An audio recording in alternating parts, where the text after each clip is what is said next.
कल्पना कीजिए, एक कमरा, 4 दीवारें, एक दरवाजा और उस दरवाजे के पीछे एक आदमी जो पिछले 30 साल से बाहर नहीं निकला। न उसने सूरज देखा, न उसने किसी से बात की, न उसने दुनिया को छुआ, और सबसे डरावनी बात, किसी को ठीक ठीक पता भी नहीं कि वो अब भी वैसा ही है या कुछ और बन चुका है। तो दोस्तों, स्वागत है आपका अपने चैनल द कबीर वॉइस में। ये कहानी है एक ऐसे इंसान की जिसने दुनिया से भागने की कोशिश की और फिर कभी वापस नहीं लौटा।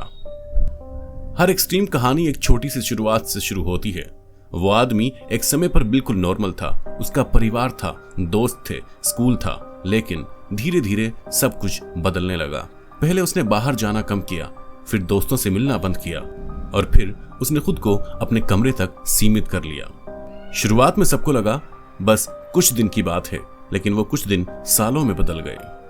एक दिन उसने फैसला किया कि वो बाहर नहीं जाएगा, बस आज नहीं, फिर कल नहीं और फिर कभी नहीं। उसका कमरा उसकी दुनिया बन गया। वो वहीं खाता था, वहीं सोता था और वहीं जीता था, और धीरे धीरे वो बाहर की दुनिया को भूलने लगा।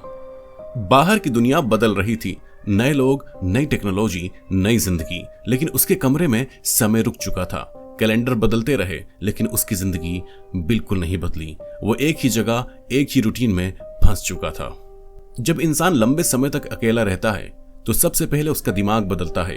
वो इमेजिनरी बातें करने लगता है, खुद से बात करता है, आवाजें सुनता है और धीरे धीरे रियल और इमेजिनेशन के बीच फर्क मिटाने लगता है।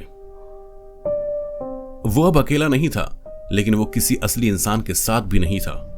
अब सवाल ये नहीं था कि वो बाहर क्यों नहीं जा रहा, अब सवाल ये था क्या वो बाहर जा भी सकता है, क्योंकि अब दुनिया उसके लिए डरावनी बन चुकी थी। लोग, आवाजें, रोशनी, सब कुछ उसे अजनबी लगने लगा और इसी डर ने उसे हमेशा के लिए उस कमरे में बंद कर दिया। उसका परिवार शुरुआत में उसे बाहर निकालने की कोशिश करता रहा। दरवाजा खटखटाया, बात की, समझाया, लेकिन कोई जवाब नहीं। धीरे धीरे उन्होंने भी कोशिश करना छोड़ दिया।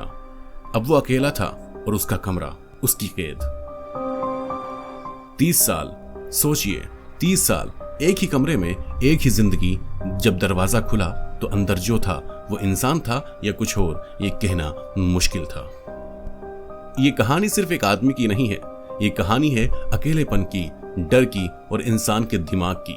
क्योंकि कभी कभी कैद बाहर नहीं होती, कैद हमारे अंदर होती है। और अब एक सवाल, आपको एक कमरे में बंद कर दिया जाए बिना किसी से बात किए, तो आप कितने दिन तक टिक पाएंगे? धन्यवाद।